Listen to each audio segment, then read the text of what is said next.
Pagi itu, mentari seolah enggan menampakkan sinarnya. Langit pagi yang biasanya biru cerah kini tertutup gumpalan awan kelabu tebal, persis seperti suasana hatiku yang muram.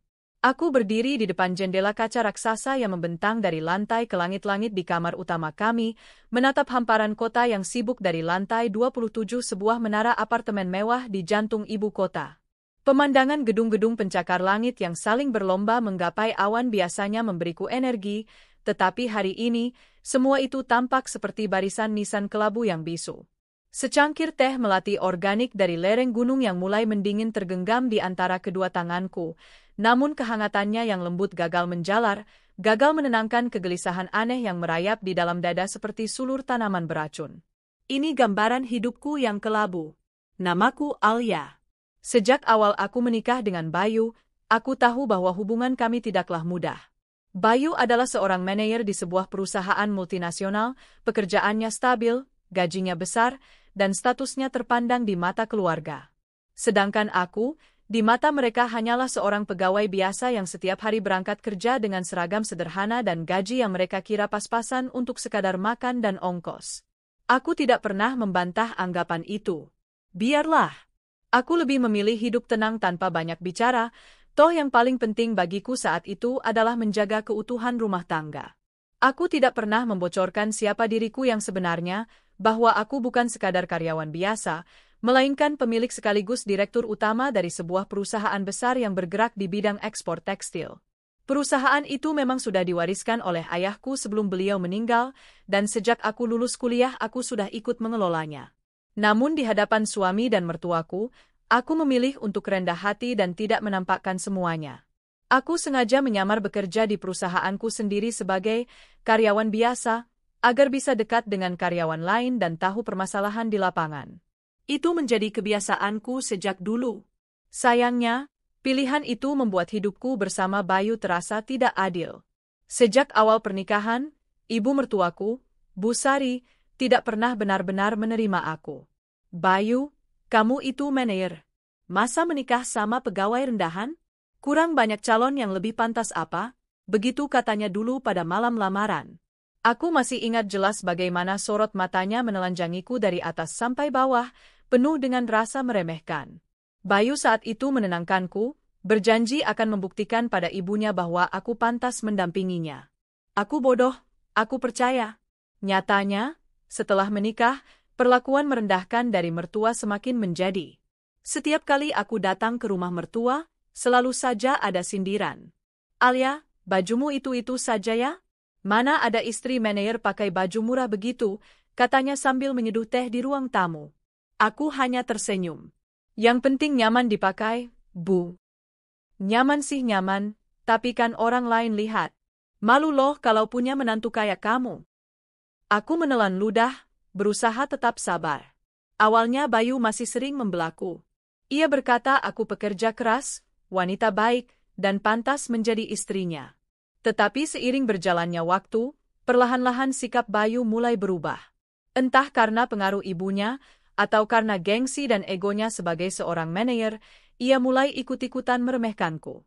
Suatu malam, saat aku menyiapkan makan malam, Bayu tiba-tiba berkata, "Rin, coba deh kamu cari kerjaan lain yang lebih layak. Masa terus-terusan kerja dengan gaji segitu? Aku malu kalau teman-temanku tahu istriku gajinya kecil." Aku terdiam sesaat. Tanganku yang sedang mengaduk sayur sop berhenti. Ingin sekali aku berkata bahwa gajiku bisa membeli mobil yang lebih bagus daripada yang ia kendarai, bahwa aku bahkan bisa menggaji dia jika mau. Tapi aku menahan lidahku. Aku suka pekerjaanku, Mas. Lagian kan kebutuhan rumah tangga kita masih bisa terpenuhi, jawabku lirih. Ya, bisa sih. Tapi kan bukan itu masalahnya.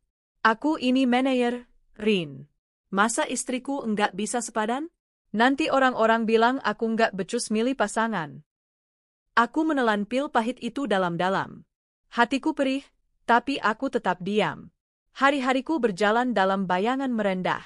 Aku sengaja memakai pakaian kerja sederhana, membawa tas biasa, dan tidak pernah menunjukkan barang-barang mewahku. Semua hartaku kusimpan rapat-rapat di rumah kecil yang aku beli sendiri sebelum menikah, bukan di rumah mertua tempat aku kini tinggal bersama Bayu. Setiap kali ada acara keluarga besar dari pihak Bayu, aku selalu menjadi bahan gosip.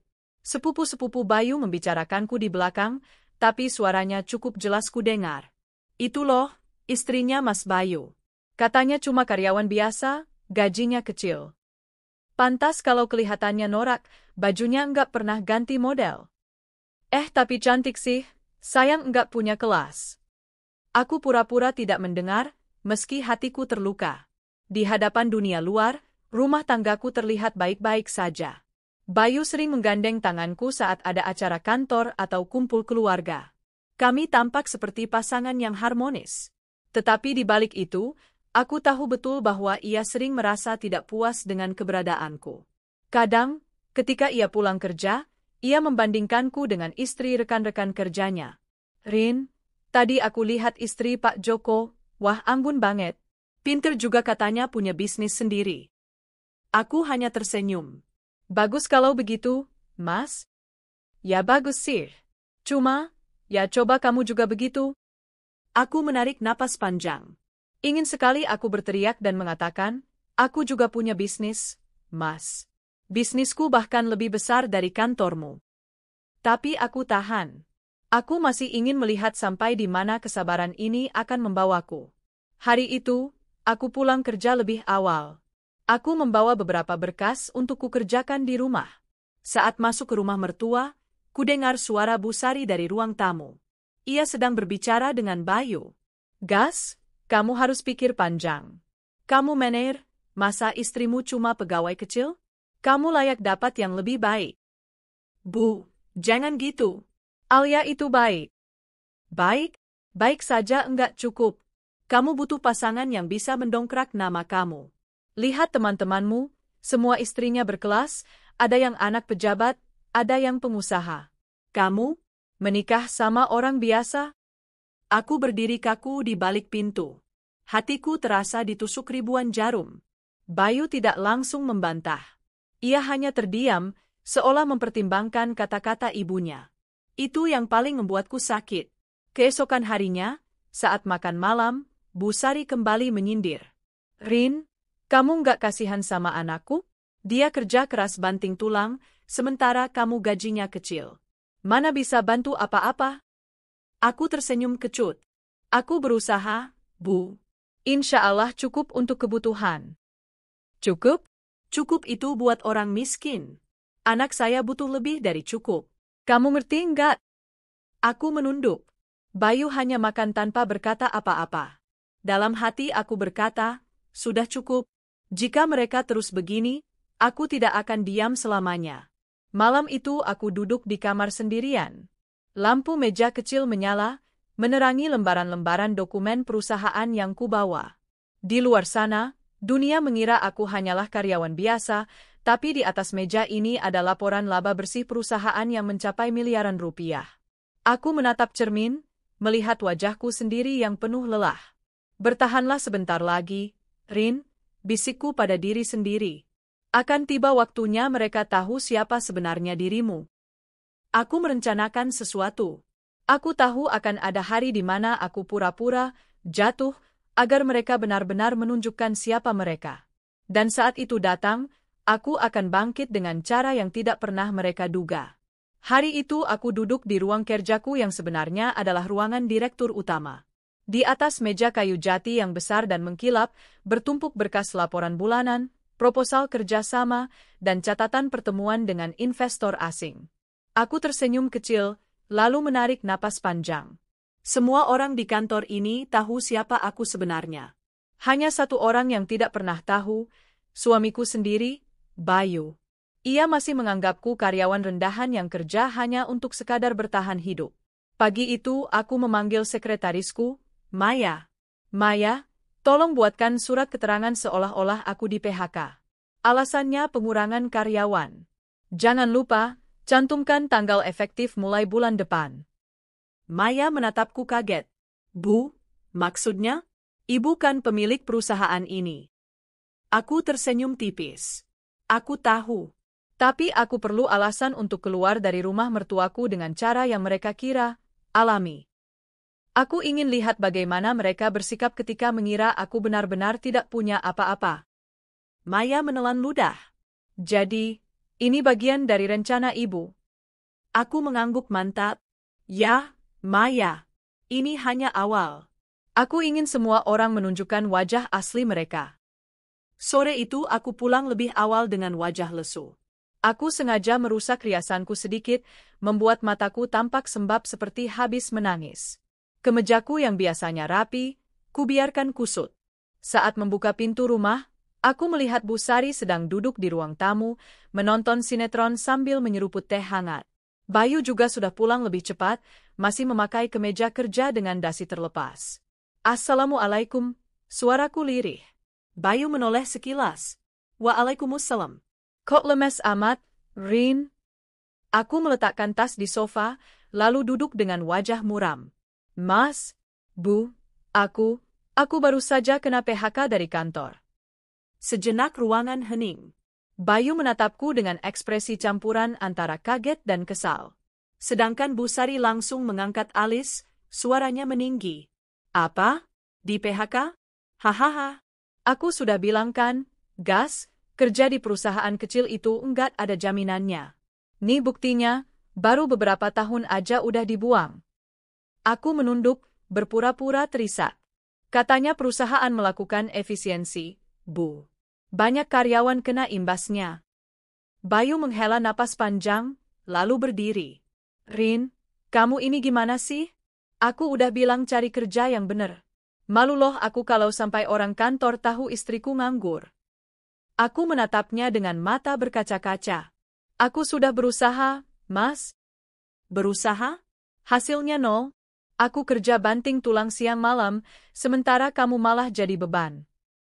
Bu Sari meletakkan cangkir tehnya dengan keras di meja. Sudah jelas, Gas. Menantu macam ini cuma nyusahin. Kamu itu mener, masa bini kamu gembel nganggur? Enggak pantas sama sekali. Hatiku tercekat, tapi aku tetap memainkan peranku. Aku menangis perlahan, membiarkan air mataku jatuh di depan mereka. Bu, Mas, maafkan aku. Aku enggak tahu harus bagaimana. Namun bukannya mendapat pelukan, aku justru mendapat tamparan kata-kata yang menusuk. Sudah, enggak usah pura-pura. Lebih baik kamu keluar dari rumah ini, Rin. Jangan bikin hidup anakku makin susah, bentak Bu Sari. Bayu menatapku dingin, lalu mengangguk kecil pada ibunya. Iya, Bu. Kalau memang Alia sudah enggak bisa diandalkan, lebih baik dia pulang saja ke rumah orang tuanya. Aku menatapnya tak percaya. Mas, kamu serius? Aku istrimu. Justru karena kamu istriku, aku malu, Rin. Aku enggak bisa terus-terusan hidup sama orang yang enggak sepadan. Maaf, tapi aku enggak sanggup. Aku terisak lebih keras. Aku sudah melakukan yang terbaik, Mas. Terbaik dari mana? Kamu kerja aja enggak becus. Sudah, jangan banyak alasan. Malam itu juga, dengan hati yang patah, namun dalam diam penuh perhitungan, aku berkemas. Bu Sari berdiri di depan pintu kamar, menyilangkan tangan di dada. Cepetan, Rin. Jangan lama-lama. Rumah ini bukan tempat numpang orang gagal. Aku memasukkan pakaian secukupnya ke dalam koper. Sambil melipat baju, aku berbisik dalam hati, sabar, Rin, sebentar lagi mereka akan menyesal. Bayu berdiri di dekat pintu tanpa ekspresi. Tidak ada usaha menahan, tidak ada kata-kata lembut. Ia hanya berkata, nanti surat cerai akan aku urus. Enggak usah khawatir, aku enggak akan nuntut apa-apa darimu. Aku mendongak, menatap matanya. Mas, jadi segitunya kah? Kamu lebih percaya ucapan orang lain daripada melihat perjuanganku sendiri. Bayu mengalihkan pandangan. Kamu sendiri yang gagal membuktikan. Maaf, Rin. Aku tersenyum pahit. Baiklah. Kalau itu keputusanmu, aku terima. Tapi ingat, Mas, jangan menyesal nanti. Aku melangkah keluar dengan koper kecil. Malam itu udara dingin menusuk tulang. Aku berjalan menuju mobilku yang sudah diparkir agak jauh dari rumah mertua. Mobil itu bukan sembarang mobil, Sebuah sedan mewah dengan plat khusus, tetapi aku menyimpannya di tempat yang tidak pernah mereka lihat. Aku masuk ke dalam mobil, lalu menyalakan mesin. Air mataku menetes, bukan karena sedih, melainkan campuran antara sakit hati dan kemarahan. Baiklah, kalau ini jalan yang mereka pilih, aku akan biarkan mereka hancur dengan pilihan mereka sendiri. Keesokan harinya aku kembali ke kantorku. Maya menyambutku dengan tatapan penuh iba. Ibu, jadi benar ibu sudah keluar dari rumah suami? Aku mengangguk. Ya. Sesuai rencana. Maya mengepalkan tangan. Jahat sekali mereka, Bu. Aku tersenyum miring. Tenang saja, Maya. Justru ini kesempatan emas. Aku ingin lihat sejauh mana mereka berani menghina. Aku lalu menandatangani beberapa dokumen penting, memastikan bahwa semua asetku tetap aman di bawah kendali. Setelah itu aku menatap keluar jendela gedung tinggi, membayangkan wajah Bayu dan ibunya yang penuh kesombongan. Suatu hari nanti, kalian akan tahu siapa yang sebenarnya kalian usir malam itu. Sementara itu, di rumah mertua, Bayu tampak lebih lega setelah aku pergi. Bu Sari bahkan tampak bahagia, seolah baru saja menyingkirkan beban berat. Kamu akhirnya sadar juga, Gas. Mana mungkin kamu sukses kalau punya istri seperti dia? Bayu menghela napas. Iya, Bu. Mungkin memang aku salah pilih. Sudah, enggak usah menyesal. Di luar sana masih banyak perempuan lebih pantas buat kamu. Ucapan itu menjadi bibit dari pengkhianatan yang akan segera datang. Bayu benar-benar mulai membuka pintu hatinya untuk orang lain, tanpa tahu bahwa orang lain itu sebenarnya hanyalah pegawai biasa di perusahaanku. Malam itu aku menulis diari singkat sebelum tidur. Pura-pura jatuh membuat mereka menunjukkan wajah aslinya. Suami yang dulu kupercaya kini menanggalkanku tanpa ragu. Mertua yang selalu meremehkan akhirnya mengusirku tanpa belas kasihan. Mereka pikir aku sudah hancur. Mereka pikir aku gembel tanpa masa depan. Tapi biarlah, sebentar lagi, dunia mereka akan jungkir balik. Aku tersenyum samar. Pertunjukan baru saja dimulai. Sejak malam aku meninggalkan rumah mertua, hidupku seolah menjadi dua dunia. Dunia pertama, di mata Bayu dan keluarganya, aku hanyalah seorang wanita gagal, di PHK, tak punya masa depan. Dunia kedua, dunia nyataku, aku adalah seorang bos besar yang setiap hari menandatangani kontrak bernilai miliaran rupiah. Aku memilih tinggal di apartemen mewah milikku sendiri di pusat kota. Apartemen ini sengaja tidak pernah kuceritakan pada siapapun, bahkan Bayu. Dari jendela lantai 25, aku bisa melihat lampu-lampu kota yang berkelip.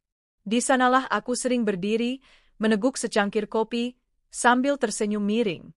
Mereka pikir aku jatuh. Padahal aku sedang berdiri di puncak. Beberapa hari setelah kepergianku, gosip tentangku mulai menyebar di lingkungan keluarga besar Bayu. Katanya Alia sudah di PHK. Kasihan sekali. Mana ada istri manajer hidup nganggur begitu, begitu ucapan salah satu sepupunya yang kudengar lewat bisikan kerabat yang masih simpati padaku. Aku hanya tersenyum ketika mendengar kabar itu. Semakin mereka meremehkan, semakin besar kejutan yang akan mereka terima nanti. Suatu sore, di sebuah kafe elit, Bayu duduk bersama seorang wanita berpenampilan modis. Wanita itu bernama Nadia, salah satu staf bagian pemasaran di perusahaanku. Nadia terkenal pandai merayu, senyum manisnya mampu meluluhkan hati banyak pria. Namun di kantor, aku tahu betul track record-nya. Ia hanya staf biasa dengan gaji standar, tetapi selalu tampil glamour dengan barang-barang bermerek hasil kredit. Mas Bayu, aku dengar, istri Mas sudah enggak tinggal serumah lagi ya? Tanya Nadia dengan nada dibuat-buat prihatin. Bayu menghela napas. Iya, Nadia. Dia kena PHK, jadi aku rasa sudah enggak ada kecocokan lagi. Aku butuh pasangan yang sepadan. Nadia tersenyum simpul. Aku paham, Mas. Enggak mudah punya pasangan yang enggak bisa sejalan. Kalau sama aku, mungkin Mas enggak akan merasa begitu. Bayu menatapnya, seakan menemukan oase di padang pasir. Nadia tahu betul cara memancing egonya. Tak butuh waktu lama, Bayu mulai membawa Nadia pulang ke rumah. Malam itu, Bu Sari menyambutnya dengan senyum lebar. Alhamdulillah, Akhirnya anakku nemu yang lebih pantas. Cantik, berkelas, kelihatan mapan. Inilah menantu yang kuharapkan. Nadia merona pura-pura malu, padahal matanya berkilat penuh kemenangan. Terima kasih, Tante. Saya hanya ingin yang terbaik untuk Mas Bayu. Bayu tersenyum bangga. Untuk pertama kalinya, ia melihat ibunya mendukung penuh pilihannya. Dan sayangnya, itu artinya aku semakin dilupakan. Kabar kedekatan Bayu dan Nadia cepat menyebar. Keluarga besar Bayu mulai membicarakannya di berbagai acara. Baguslah kalau Mas Bayu sudah dapat calon baru. Nadia itu katanya kaya, anak orang berada. Jauh lebih pantas daripada Alia. Iya, dulu kan Alia cuma pegawai biasa, mana sepadan sama manajer. Aku mendengar semua gosip itu melalui telinga-telinga yang diam-diam berpihak padaku. Hatiku perih, tapi aku justru menahan senyum. Mereka benar-benar buta. Tidak pernah mencari tahu siapa aku sebenarnya. Mudah sekali percaya pada penampilan luar. Beberapa minggu kemudian, aku menerima surat resmi dari pengadilan. Bayu mengajukan gugatan cerai. Aku membaca isi surat itu dengan tenang sambil duduk di ruang tamu apartemenku. Di luar sana, hujan rintik-rintik membasahi kaca jendela.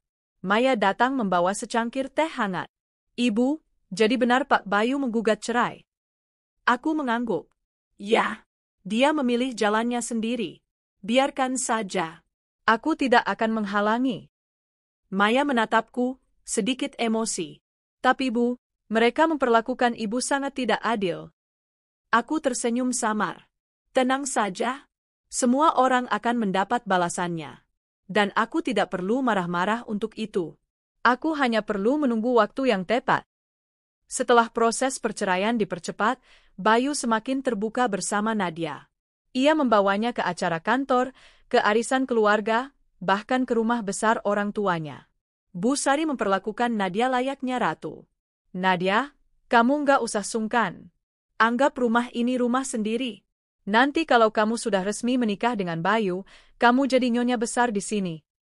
Nadia tersenyum penuh kemenangan, matanya menyapu seisi rumah seolah sudah menjadi pemiliknya. Bayu pun merasa dirinya lebih gagah. Dengan Nadia di sampingnya, ia merasa gengsi dan status sosialnya naik. Ia bahkan tak segan memamerkannya di media sosial, menuliskan caption penuh kebanggaan. Bersama wanita terbaik dalam hidupku. Aku melihat postingan itu diam-diam. Dadaku sesak, tapi bukan karena cemburu. Aku lebih merasa geli. Wanita terbaik, katanya? Tunggu saja, gas. Wanita yang kamu banggakan itu hanyalah pegawaiku. Suatu hari nanti, aku akan tunjukkan kebenarannya tepat di depan matamu. Beberapa bulan kemudian, undangan pernikahan mereka sampai di tanganku. Sebuah kartu undangan mewah berwarna emas, dengan nama Bayu Nadia tertulis indah di atas kertas tebal. Aku membukanya perlahan, lalu tersenyum miring.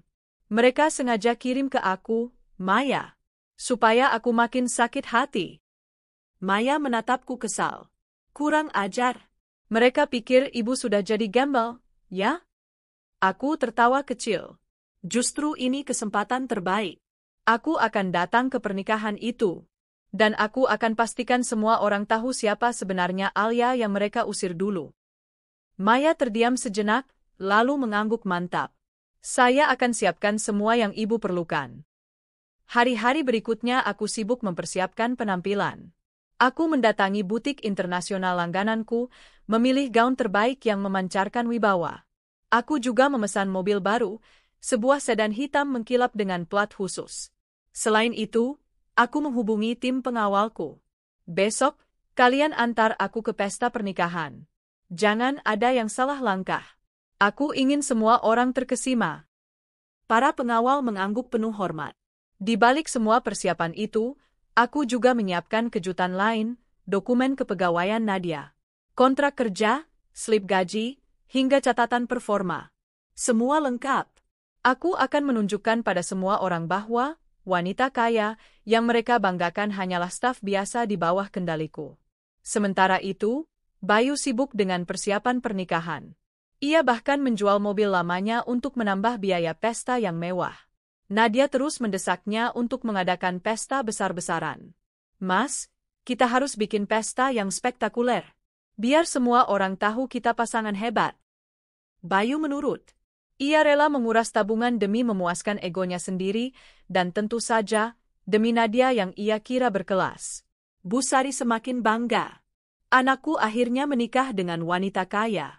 Hidupmu akan lebih makmur, gas. Aku mendengar semua kabar itu sambil tertawa kecil di balik jendela apartemenku. Makmur? Mari kita lihat seberapa lama kemakmuran itu bertahan.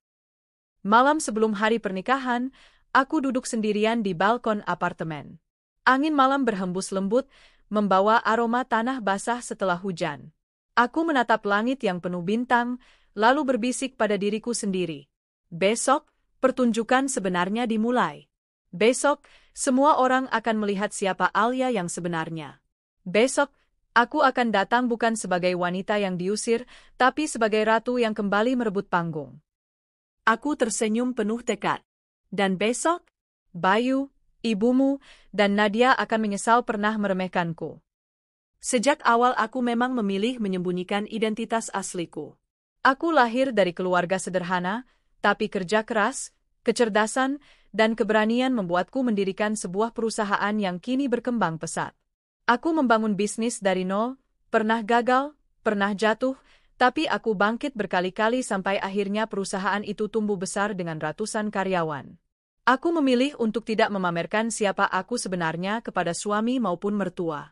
Di hadapan mereka, aku hanyalah seorang karyawan biasa yang berangkat kerja pagi, pulang sore, kadang lembur, dengan gaji bulanan yang pas-pasan.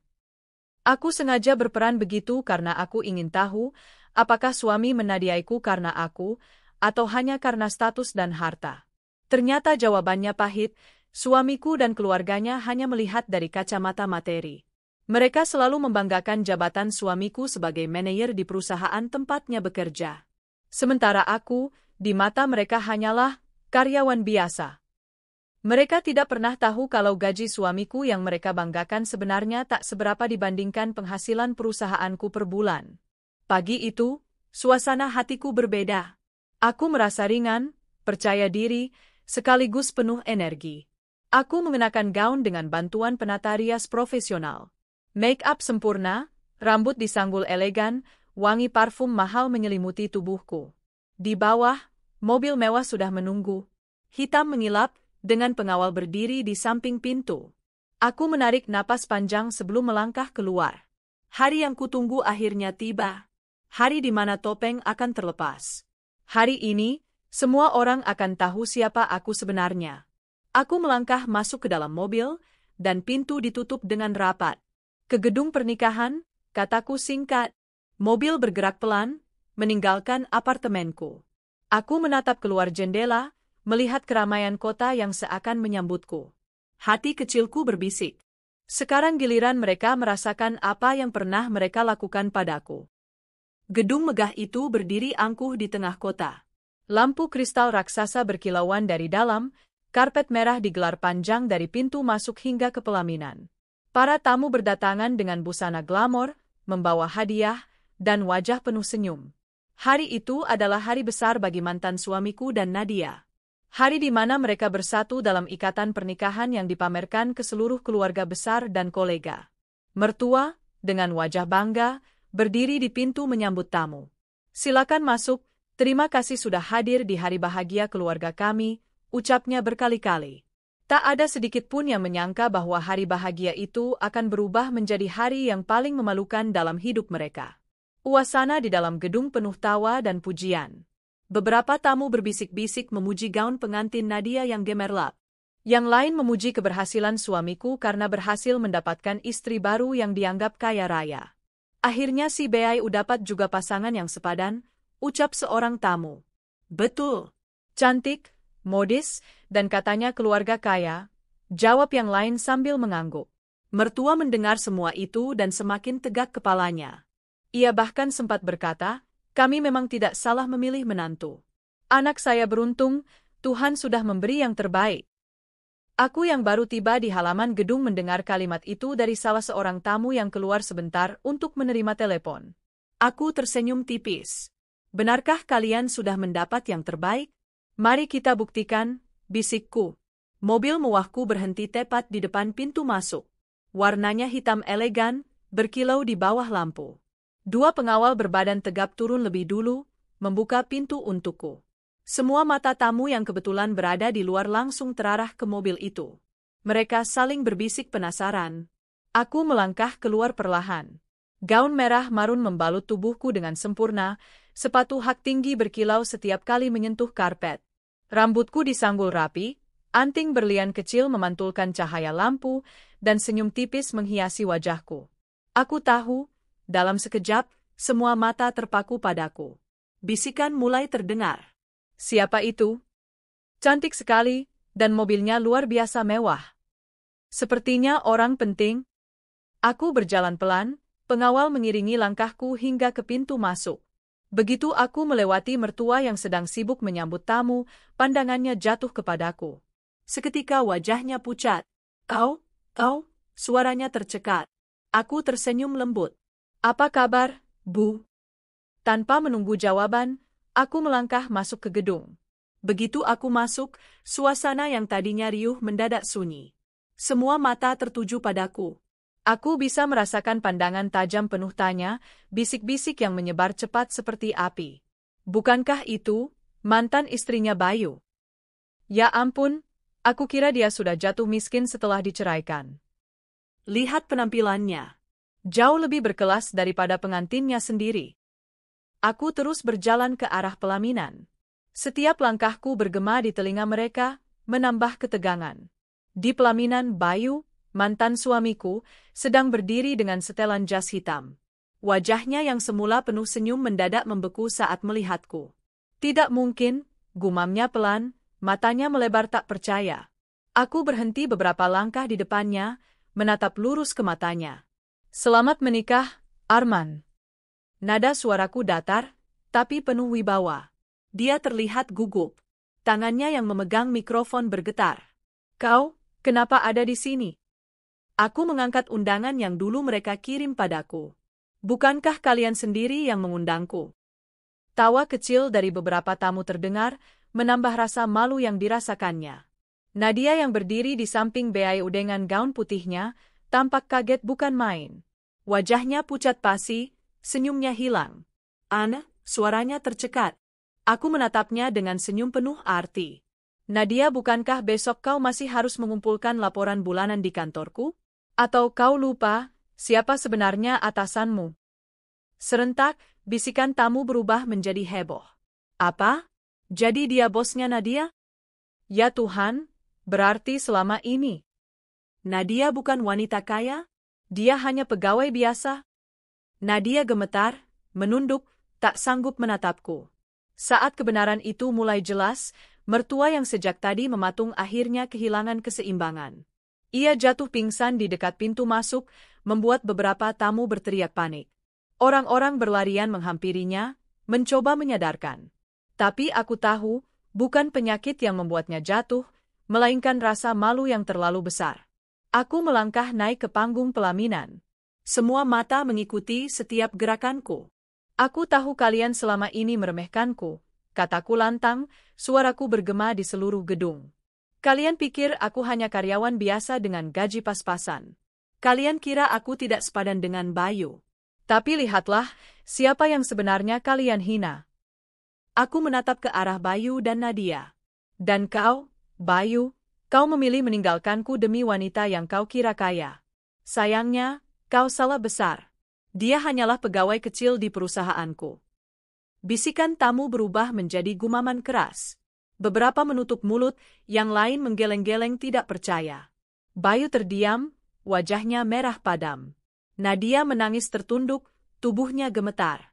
Aku menurunkan suara, tapi tetap terdengar jelas. Aku datang bukan untuk merebut kembali siapapun.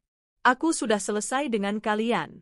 Aku hanya ingin menunjukkan satu hal, jangan pernah meremehkan seseorang hanya karena kalian tidak tahu siapa dia sebenarnya. Aku menoleh ke arah para tamu. Dan jangan pernah menilai seorang wanita hanya dari apa yang tampak di permukaan. Karena ketika kalian mengira aku hanyalah orang kecil, sebenarnya aku berdiri jauh lebih tinggi dari yang kalian bayangkan.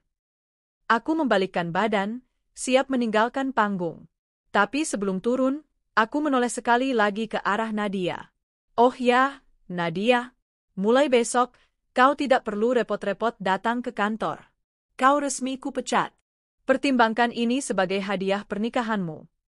Suasana meledak. Tamu-tamu berteriak, beberapa tertawa, yang lain menggeleng tak percaya. Nadia langsung lemas, wajahnya makin pucat. Bayu menatapnya dengan pandangan penuh kebencian. Aku turun dari panggung dengan langkah mantap. Pengawal segera mengiringiku keluar. Di belakang, suasana berubah kacau. Tamu-tamu ribut, beberapa mencoba menenangkan keluarga pengantin, tapi sebagian besar sibuk membicarakan kejadian yang baru saja terjadi. Begitu aku keluar, mobil mewahku sudah menunggu. Aku masuk dengan tenang, pintu ditutup, dan mobil melaju pergi meninggalkan gedung. Dari balik kaca, aku melihat gedung yang semakin jauh. Hatiku terasa lega. Aku sudah menunjukkan siapa aku sebenarnya. Aku sudah membalas semua hinaan, bukan dengan teriakan atau amarah, tapi dengan wibawa. Aku menatap pantulan diriku di kaca mobil. Senyum tipis kembali terbit. Permainan sudah berakhir, bisikku. Malam itu berakhir dengan cara yang tak pernah terbayangkan oleh siapapun.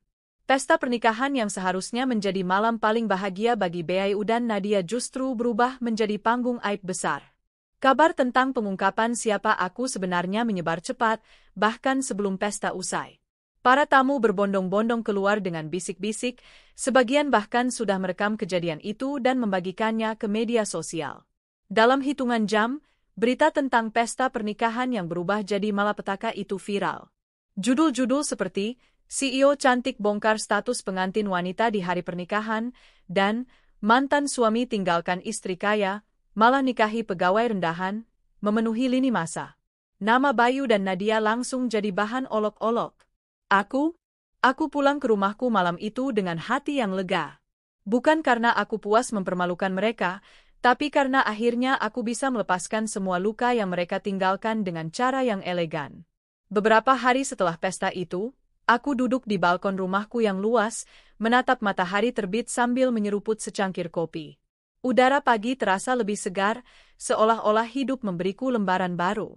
Aku teringat bagaimana dulu aku rela hidup sederhana, menyembunyikan siapa diriku demi mempertahankan pernikahan dengan Arman. Aku percaya kesederhanaan itu akan membuat hubungan kami kuat, karena Nadia seharusnya tidak diukur dengan harta. Namun ternyata aku salah. Bayu bukan tipe pria yang bisa menghargai kesetiaan dan kesederhanaan. Ia lebih memilih gemerlap semu, lebih mementingkan status, lebih menghargai kebohongan manis daripada kebenaran yang tulus.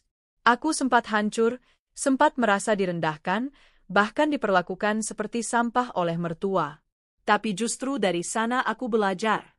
Luka itu menjadikanku lebih kuat. Kini, aku tidak lagi menyesali apa yang terjadi. Semua rasa sakit itu sudah kubayar lunas dengan keberhasilan. Beberapa bulan setelah pesta pernikahan itu, aku mendengar kabar terbaru tentang mereka. Bayu dan Nadia resmi menikah, meski dengan cara yang tergesa-gesa dan penuh rasa malu. Namun kehidupan pernikahan mereka jauh dari kata indah. Setelah skandal pernikahan viral, reputasi Bayu hancur. Perusahaannya memutus kontrak kerja sama dengannya. Ia kehilangan posisi manajer bergengsi yang dulu sangat ia banggakan. Nadia pun harus menanggung malu luar biasa. Setelah dipecat dari perusahaanku, ia kesulitan mendapatkan pekerjaan baru. Banyak perusahaan menolak lamaran kerjanya karena menganggapnya tidak loyal dan bermasalah. Aku mendengar bahwa mereka kini hidup pas-pasan, bahkan harus menjual barang-barang untuk bertahan hidup. Sementara mertua, Nyonya Sari, yang sempat pingsan malam itu, jatuh sakit. Kesehatannya memburuk karena stres memikirkan aib keluarga yang jadi buah bibir. Ia menolak berhubungan dengan banyak orang, bahkan jarang keluar rumah karena malu. Ada bagian kecil dari diriku yang merasa iba. Namun aku segera mengingat bagaimana dulu mereka memperlakukanku, mengusirku, menghina, dan meremehkanku. Semua yang mereka alami sekarang hanyalah hasil dari pilihan mereka sendiri. Sementara mereka jatuh, aku justru makin bersinar. Perusahaanku berkembang pesat, terutama setelah publik mengetahui identitasku sebagai pemiliknya. Banyak investor tertarik bekerja sama, dan brandku makin dikenal luas. Aku juga mulai aktif di berbagai kegiatan sosial. Aku membangun yayasan untuk membantu para wanita yang mengalami perlakuan tidak adil dalam rumah tangga, terutama mereka yang dicerai secara sepihak tanpa alasan jelas. Yayasan itu menjadi salah satu bentuk pembuktian bahwa aku tidak hanya berkuasa dalam dunia bisnis, tetapi juga peduli pada orang lain. Setiap kali aku berbicara di seminar atau menjadi pembicara di acara televisi, aku selalu menekankan satu hal, jangan pernah meremehkan perempuan. Karena perempuan bisa menjadi sumber kekuatan yang tak pernah kalian bayangkan. Suatu sore, aku sedang berjalan keluar dari kantor setelah rapat panjang. Saat hendak masuk ke mobil, aku melihat sosok yang sangat familiar berdiri di dekat pintu pagar. Tubuhnya tampak lebih kurus, wajahnya kusam, pakaiannya lusuh. Itu Bayu. Dia menatapku dengan tatapan campuran penyesalan dan putus asa. "Alia," katanya pelan. Suaranya serak, seperti orang yang kehabisan tenaga. Aku menatapnya dingin. "Apa yang kau lakukan di sini?" Dia menunduk. Aku hanya ingin bicara. Tolong beri aku kesempatan." Aku terdiam sejenak, lalu menghela napas. "Baiklah, tapi jangan lama. Kami berbicara di kafe kecil dekat kantor." Bayu menceritakan semuanya, tentang pekerjaannya yang hilang, pernikahan yang hampa, dan kesulitan hidup yang kini menjeratnya. Ia menangis, sesuatu yang tidak pernah kulihat darinya dulu. "Aku menyesal. Aku salah meninggalkanmu. Aku salah memilih. Tolong, bisakah kita kembali?" katanya dengan nada penuh harap. Aku menatapnya tajam. "Kembali? Setelah semua yang kau lakukan padaku? Kau pikir aku ini apa? Mainan yang bisa kau buang lalu ambil lagi ketika kau butuh?" Dia terdiam, wajahnya penuh rasa malu. Aku melanjutkan, "Bayu, penyesalanmu datang terlambat. Aku sudah tidak ada di tempat itu lagi. Aku sudah melangkah jauh, dan tidak akan pernah kembali ke masa lalu yang penuh luka. Jadi lupakan aku. Fokuslah memperbaiki hidupmu sendiri." Bayu terisat, tapi aku tetap tegas. Aku berdiri, meninggalkannya di kafe itu tanpa menoleh lagi. Beberapa minggu setelah pertemuan itu, aku mendapat kabar lain. Nadia meninggalkan Bayu. Mereka bertengkar hebat karena masalah ekonomi, dan akhirnya Nadia pergi tanpa kabar. Ada gosip bahwa ia mencoba mencari mangsa baru, laki-laki kaya yang bisa menopang hidupnya. Namun dengan reputasinya yang buruk, ia kesulitan mendapatkan apa yang ia mau. Banyak orang tahu kisahnya, dan tidak ada yang mau terjebak dalam permainan liciknya lagi. Aku hanya bisa menghela napas. Hidup memang selalu adil. Apa yang ia tanam, kini ia tuai sendiri.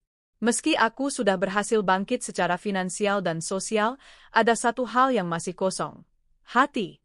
Aku sadar, selama ini aku terlalu fokus membuktikan diri, hingga lupa bahwa aku juga berhak untuk bahagia dalam Nadia yang tulus.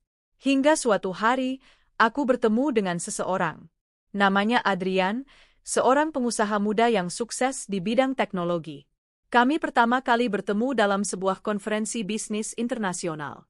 Berbeda dengan Bayu, Adrian tidak pernah meremehkanku. Ia justru kagum pada kerja kerasku dan menghargai semua pencapaianku. Kami berbincang lama, tertawa bersama, dan tanpa kusadari, perlahan aku membuka hatiku lagi. Adrian menunjukkan padaku bahwa Nadia tidak harus membuat kita merendahkan diri. Cinta sejati justru hadir ketika dua orang saling menguatkan. Hubungan kami berkembang dengan indah. Untuk pertama kalinya setelah sekian lama, aku merasa benar-benar dihargai, bukan hanya sebagai wanita, tetapi juga sebagai individu. Kini, aku tidak lagi memiliki dendam. Semua rasa sakit sudah tertutup oleh kebahagiaan baru yang kutemukan. Aku tidak menyesal pernah menikah dengan Bayu, meski ia mengkhianatiku. Karena dari pengalaman itu aku belajar banyak. Aku menjadi lebih kuat, lebih bijaksana, dan lebih tahu siapa yang pantas berada di sisiku. Aku juga tidak lagi peduli dengan apa yang terjadi pada Nadia atau mertua. Hidup mereka adalah konsekuensi dari pilihan mereka sendiri. Aku sudah melangkah jauh, dan tidak akan menoleh ke belakang. Beberapa tahun kemudian, aku menikah dengan Adrian dalam sebuah pesta sederhana tapi penuh makna. Tidak ada kemewahan berlebihan, tidak ada sandiwara. Hanya Nadia yang tulus, keluarga, dan sahabat terdekat yang hadir. Di hari itu, aku menatap diriku di cermin dengan senyum bahagia. Dari seorang wanita yang dulu direndahkan, kini aku berdiri sebagai seorang istri yang dinadiai dengan tulus, sekaligus seorang pemimpin yang disegani. Aku sadar satu hal, kebahagiaan sejati bukan datang dari pembuktian kepada orang lain, melainkan dari keberanian untuk melepaskan masa lalu dan melangkah maju dengan hati yang lapang. Hidup memang penuh kejutan. Kadang kita dijatuhkan oleh orang-orang yang kita percaya, tapi justru dari sana kita menemukan kekuatan baru. Aku, Alia, pernah diremehkan, dihina, bahkan diusir. Tapi kini aku bangkit, lebih tinggi dari yang pernah kubayangkan. Dan kepada setiap wanita yang pernah merasa tidak dihargai, aku ingin berkata, jangan pernah menyerah. Karena di balik setiap luka, ada kekuatan yang bisa membuatmu berdiri lebih tegak dari sebelumnya. Aku bukan lagi Alia yang dulu mereka anggap lemah. Aku adalah Alia yang baru, kuat, berani, dan bahagia. Dan itulah akhir dari kisahku.